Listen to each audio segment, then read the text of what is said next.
Alright guys, welcome to our first online class, Bet Thursday Saturday of CENEI.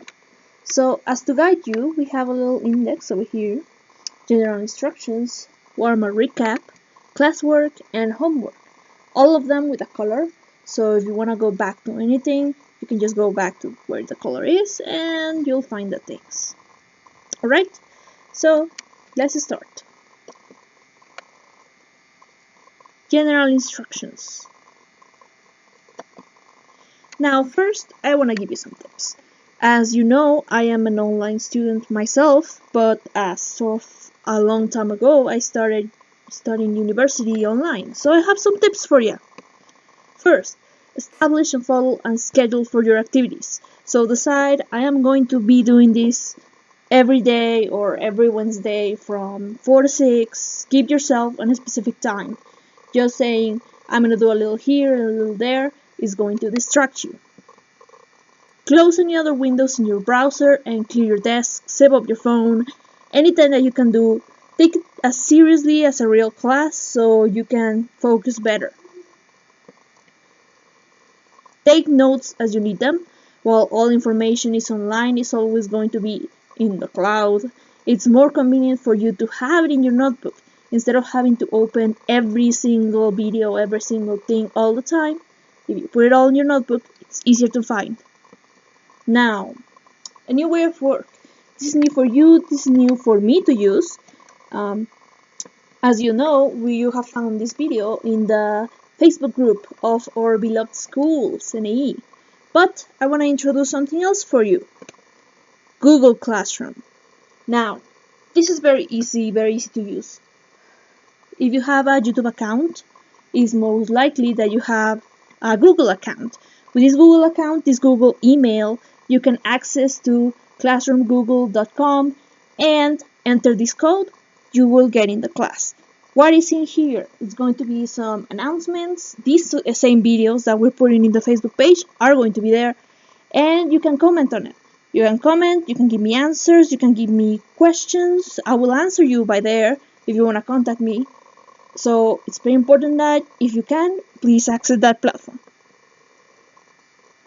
Evaluation criteria.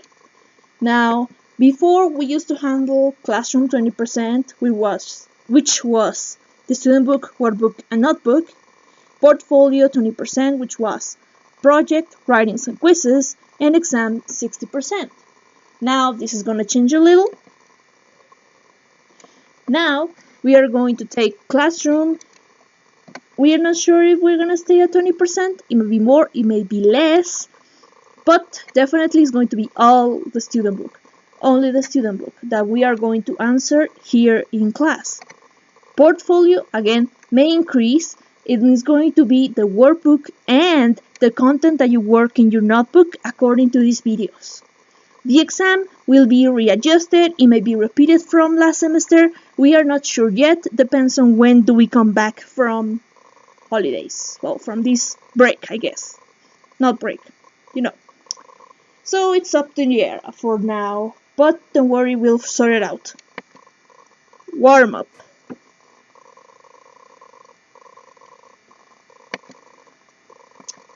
What's the last thing you remember of class?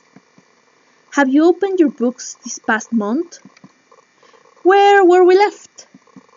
Did you do the extra activities meant for this Holy Week period? All of these are questions that I want you to think about for a second. Because we had like a month of silence as is, so what were we doing?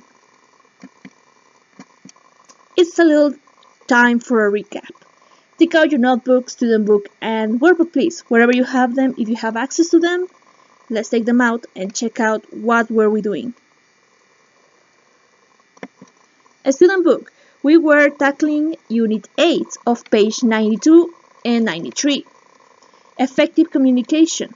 We saw some vocabulary, get distracted, interpersonal skills, get connected with, argument, chat, conversation, all of this about talking with other people, having communication. We also went on to the next two pages, 93 and 94, to talk about Chris Hadfield and reported speech. If you remember, Chris Hadfield is an astronaut, and we use him as a way to talk about reported speech. We just saw the basics, reported statements and questions, reported direct speech, all the rules, some exercises, which takes us to workbook, page 86 to 89, which was left as homework for all of you. Some of it we worked in class, for some we were just left it as homework. You have these 4 pages, except the listening, 11, 12, and 13. You have to answer them, have to have them answered, because all of this is the important things that we have seen.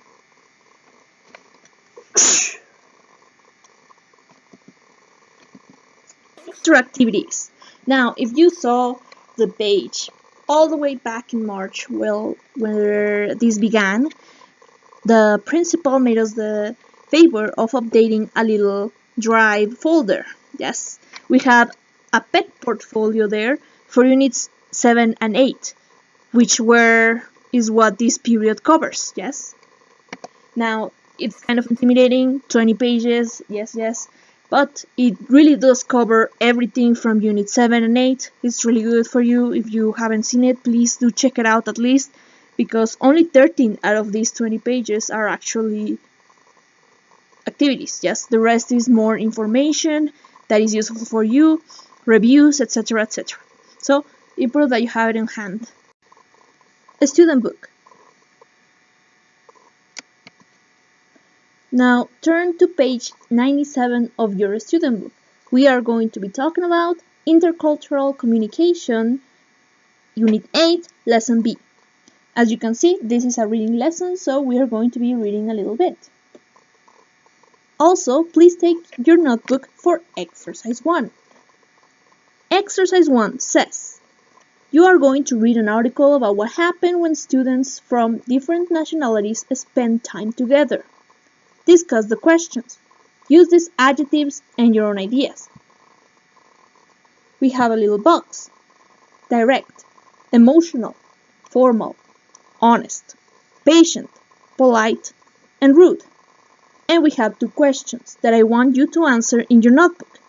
Please title it 8B Exercise 1. What do you think people in other countries believe about us Mexicans? 2. How true do you think these views are? Please pause here and answer in your notebook.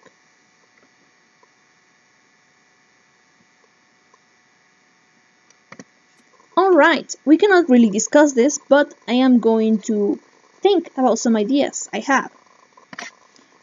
Probably people think we are rude, emotional, happy. Many people think Mexicans are happy, and funny. We are known for our humor. So, how true do I think this is? Somewhat true. We do have kind of a mean sense of humor. Almost nothing is off limits. We make jokes about everything and anything, and you know it. Now, in the counter page 98, we have a reading. It's called An Experiment in Intercultural Communication. According to exercise 2, you are going to read the article and match the headings A through F with the paragraphs 1 through 5. There is one heading that you do not need. Those spaces above each paragraph is for the heading. You are going to match these headings with the paragraphs, with the corresponding paragraphs. Please pause here and answer the exercise. Make sure to read at your own pace.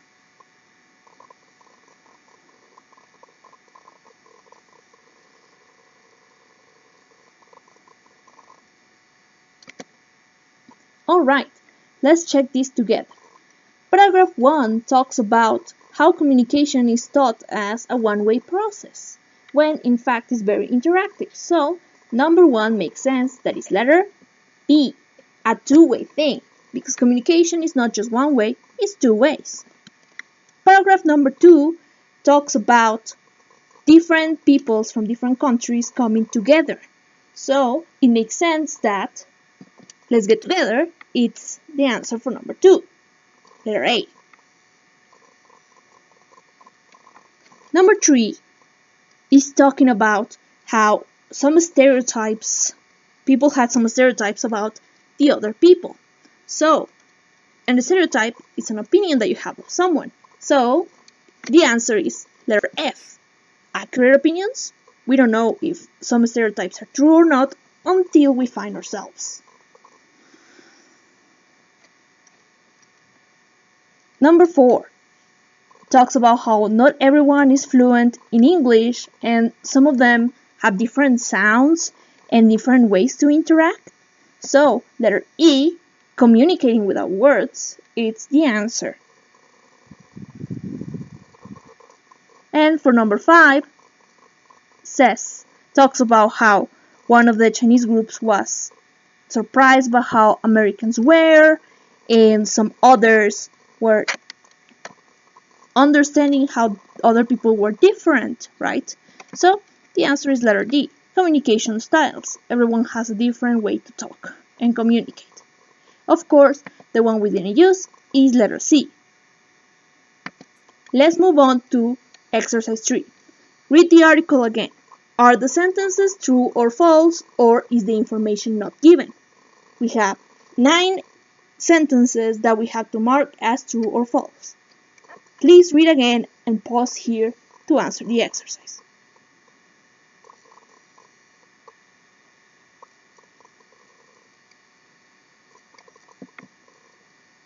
Let's check these together. Number 1, it's false. There is not only 2 ways of communicating, but more than one. More than two. 2, it's true. It's important, so because we are communicating all together. Number 3, it's false. It was about comparing all communication skills with each other.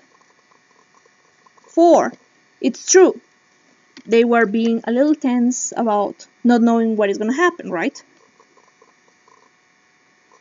Number 5 is also true. They had the stereotypes and expectations about what the other person was going to be.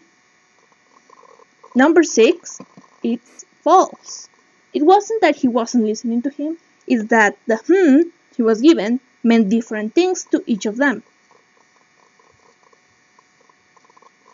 7, that is not given. We don't really talk who has the best accent or the best knowledge. We don't know. It's not given. 8, it's false. It doesn't say that it was the Americans. It says that it was more direct than another group, but at the end, it was even then bested by another group. And 9 is also false. They don't have to change, they just have to understand the other's point of view. Now, let's turn to exercise 4. Match the words from the article with their definition. We have 6 words: urgent, background, stereotype, fluent, direct, and passionately. And we have 6 meanings. Please pause here and match the meanings with the words.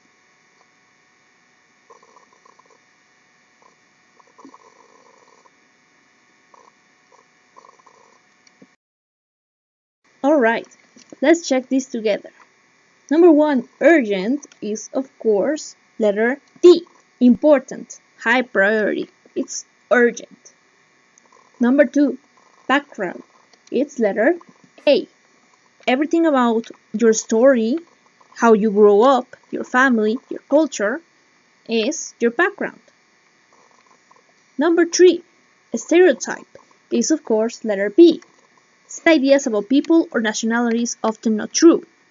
What you believe about others without knowing them can be a stereotype.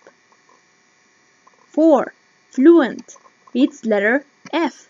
When you are fluent, you are able to speak a foreign language well, without getting stuck or without knowing words. 5, direct, it's E, clear and honest. When you are just saying exactly what you mean, you're being clear and honest, direct. And 6, passionately, it's letter C, with emotion. Let's turn to next exercise. We have critical thinking using direct speech. In exercise 5, it says, the author uses direct speech in the article. Find 4 quotes. Why is direct speech used? I have one example of direct speech over here that if you notice, it's in between quotation marks, these little comillas that surround the text. Why are they used? It's used when we want to say exactly what the other person said without changing anything, or when a sentence is a little bit too complicated to report, we can use direct speech. Exercise 6. Match the quotes in the article with the points 1 through 4. So you're going to find 4 quotes and you're going to match them with these aspects. It's important to 1. Be aware, 2. Understand, 3. Recognize, and 4. Want to know. Please pause here and answer the exercise.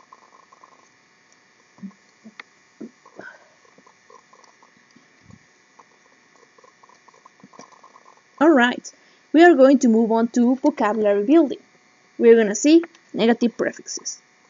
We make adjectives negative by adding the prefixes on, in, and er.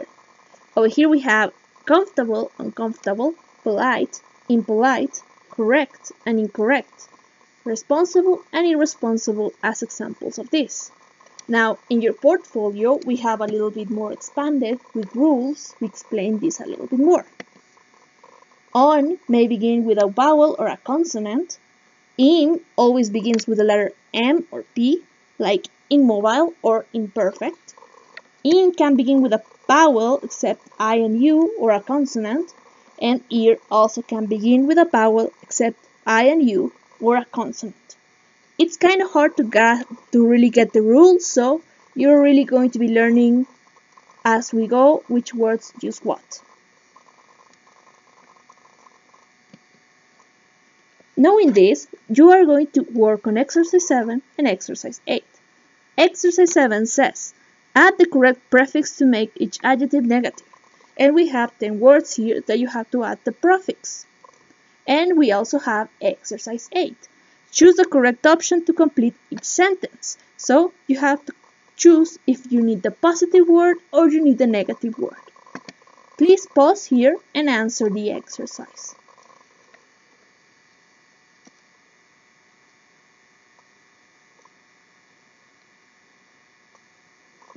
Alright, let's check together.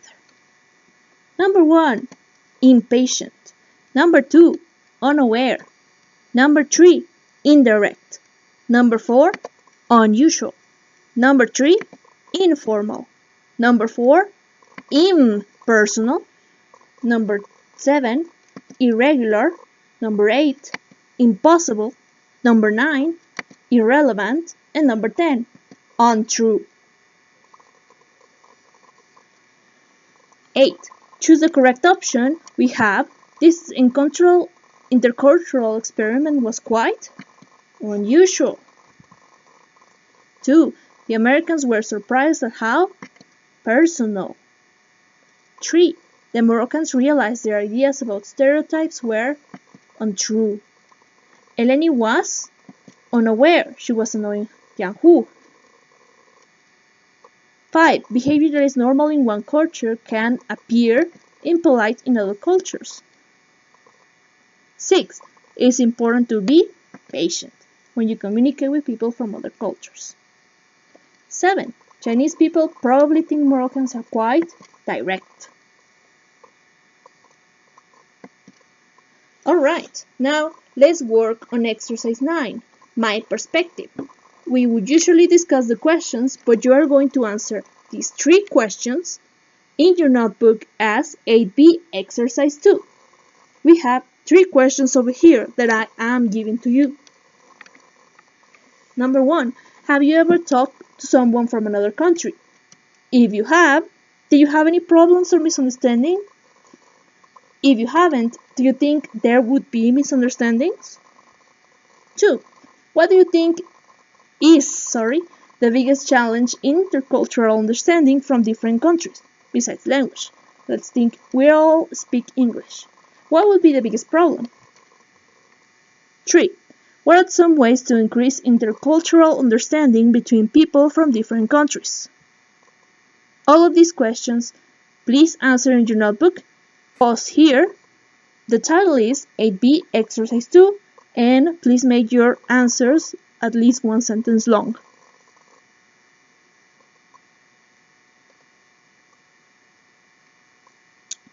Alright, that would be all for your student book. Please take out your workbook.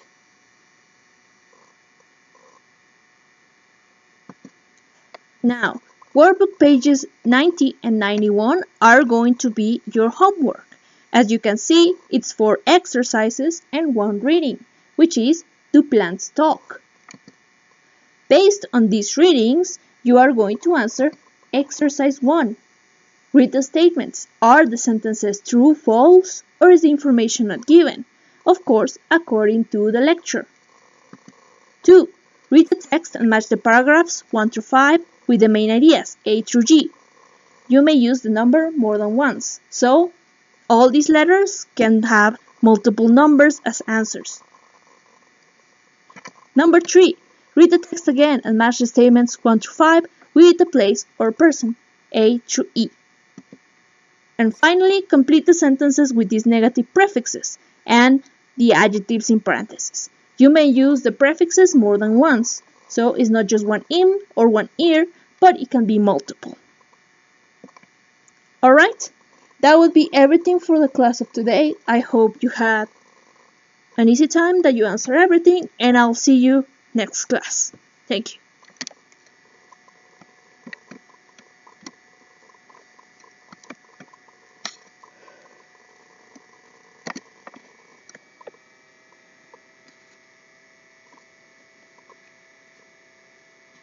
Let's roll.